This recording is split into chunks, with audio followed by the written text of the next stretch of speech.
I'm a marathon runner who happens to have type 1 diabetes. For me, running is challenging and rewarding and honestly gives me a sense of control when living with type 1 diabetes is anything but. Let me tell you the story of my first marathon, the Lakefront Marathon in Milwaukee. We had just moved across the state, and I quit my job to be a stay-at-home mom. For the first time, I had space to choose this lifelong goal, run a marathon. I joined the Striders Build-Up program early Saturday mornings at the lakefront. I was terrified, not of the miles, but of taking my diabetes on a group run. What if I went low mid-run in front of all of these people?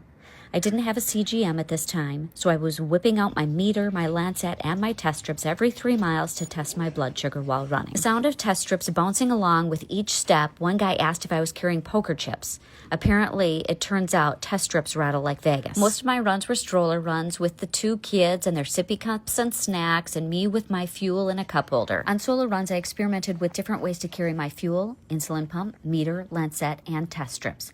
In my bra, in a hydration belt, with a water bottle, with a buckle, without a buckle, and finally homemade UCAN gels in a Ziploc bag. This race taught me that adversity only wins if you let it.